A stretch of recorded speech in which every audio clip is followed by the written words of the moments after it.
Hola, en este vídeo vamos a discutir el papel de los instrumentos en la observación científica, en la obtención de evidencia empírica en ciencia. En vídeos anteriores explicamos la idea de que la fuente fundamental de evidencia en ciencia, evidencia sobre el mundo, es la observación. No obstante, en ciencia no siempre se parte de la observación directa, es decir, de observación realizada únicamente a través de nuestros sentidos, a través de nuestros mecanismos perceptivos como observadores, es decir, la vista, el oído, el tacto. En muchos casos, la evidencia empírica científica se obtiene indirectamente a través del uso de instrumentos. Por ejemplo, casos de gafas, telescopios, microscopios, cámaras fotográficas, termómetros, medidores de radioactividad, etcétera, etcétera.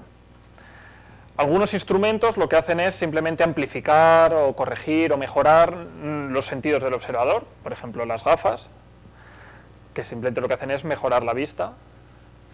En otros casos la observación es indirecta en un sentido más fuerte, es decir, los instrumentos registrarían información a la que el observador no podría acceder sensorialmente directamente. Por ejemplo, un contador Geiger que mida la radioactividad del entorno, o un microscopio electrónico o un radiotelescopio que detecta tipos de radiaciones que no son perceptibles para nosotros como observadores, para los seres humanos como observadores.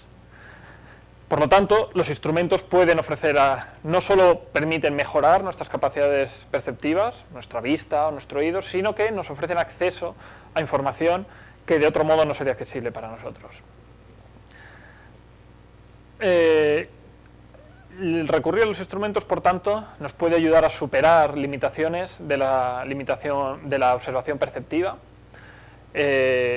por ejemplo, en situaciones en que nuestros sentidos sean imprecisos o que sean poco fiables, al observar objetos pequeños o muy distantes, en oscuridad. Pero si utilizamos cámaras de infrarrojos, pues vamos a poder observar objetos en la oscuridad que no serían observables a simple vista, o al usar un microscopio o una lupa vamos a ser capaces de observar objetos pequeños que no podríamos observar de manera fiable o precisa a simple vista. Y como ya he dicho antes, el uso de instrumentos también nos proporciona acceso a información, a propiedades del entorno que no serían perceptibles de otro modo. Por ejemplo, la medición de la contaminación atmosférica, la medición de la radiación o medición de radiación electromagnética en nuestro entorno. Por otro lado, los instrumentos, otra ventaja que tienen es que nos ofrecen formas de cuantificar la observación. Los instrumentos de medida nos permiten medir las propiedades de objetos en nuestro entorno y cuantificar de este modo la experiencia observacional. Por ejemplo, una cinta métrica nos permite medir de manera cuantitativa, con números, la longitud de cierto objeto observado.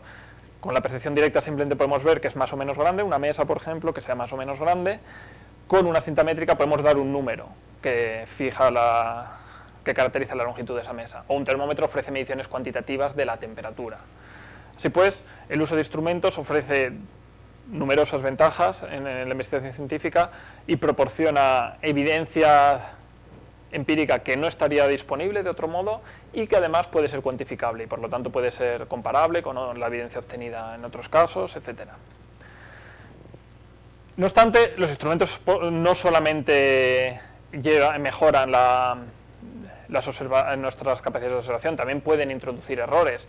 Cuando hay algún defecto de fabricación, cuando el diseño del instrumento es poco fiable o hay algún error, o cuando usamos el instrumento de manera inadecuada. Por tanto, para que podamos confiar en las observaciones realizadas con instrumentos, hay que asegurarse de que el instrumento está bien diseñado, que sabemos usarlo, que es fiable, que está bien calibrado, es decir, que sus mediciones se ajustan a la escala de medida que estamos empleando. Pues, por ejemplo, si usamos un termómetro, hay que asegurarse que esté bien calibrado y que 0 grados corresponde a... La medida de 0 grados corresponde verdaderamente a 0 grados, a la temperatura en la que se congela el agua. Y en casos estándar, esto es lo que va a suceder. Vamos a poder confiar en los instrumentos porque podemos tener confianza en que está bien calibrado, que lo estamos usando bien y que es fiable. Es decir, en general los investigadores involucrados en un debate científico y partidarios de tesis rivales van a estar de acuerdo acerca de la aceptabilidad del uso de los instrumentos empleados en ese área de la investigación. De modo que la evidencia generada por el uso de tales instrumentos va a ser aceptable por todas las partes del debate y va a poder ofrecer evidencia neutra o imparcial que decide el debate. Así, los investigadores actuales aceptan las observaciones realizadas usando el telescopio, los microscopios estándar. En general, salvo que haya razones para dudar de un microscopio en concreto porque hay un defecto de fábrica o algo así, consideramos que el uso rutinario de este tipo de instrumentos observacionales es fiable y nos proporciona información y evidencia empírica fiable acerca del mundo.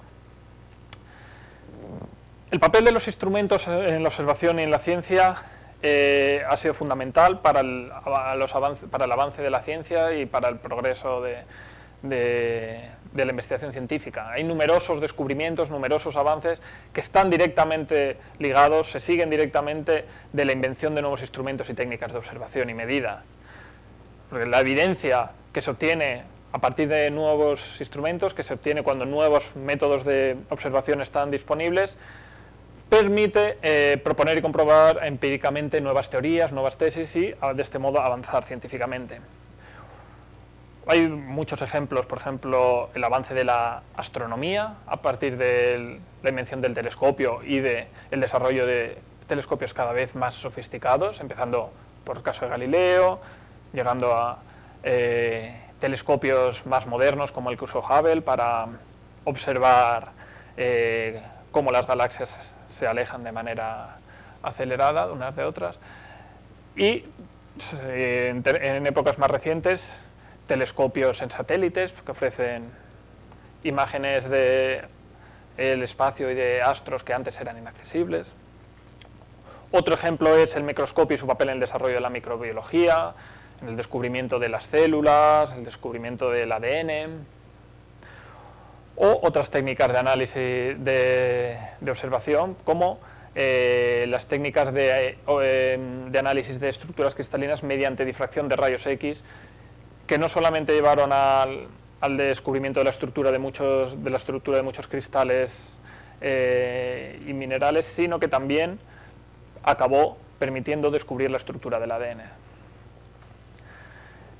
A su vez, muchos descubrimientos teóricos dan lugar a nuevos métodos de observación, a nuevos aparatos, nuevos instrumentos, nuevas técnicas. Por ejemplo, el microscopio de efecto túnel, que es un microscopio que proporciona imágenes, capaz de proporcionar imágenes de superficies a escalas atómicas, en el nivel de los átomos, se basa en el efecto túnel, que es un fenómeno únicamente explicable desde la mecánica cuántica. Así que avances teóricos en mecánica cuántica permitieron desarrollar este método de observación, este instrumento, el microscopio de efecto túnel, cuyos resultados a su vez han permitido avanzar en ciencia teórica.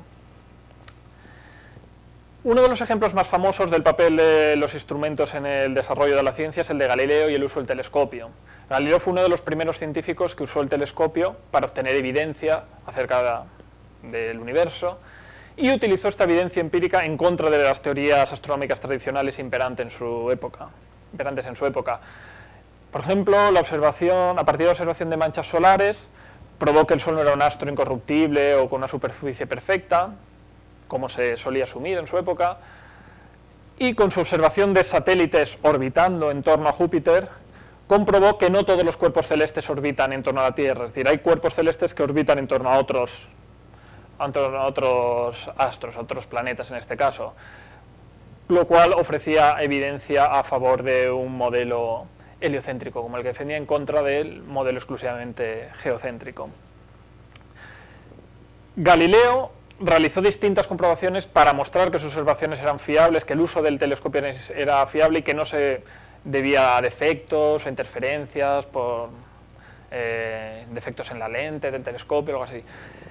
Y gracias a estas distintas comprobaciones, el uso del telescopio fue pronto aceptado por la mayoría de la comunidad científica, de modo que la evidencia obtenida por Galileo y quienes realizaron observaciones similares tuvo finalmente que ser admitida en el debate, en concreto en el debate entre las teorías geocéntricas y las nuevas propuestas heliocéntricas.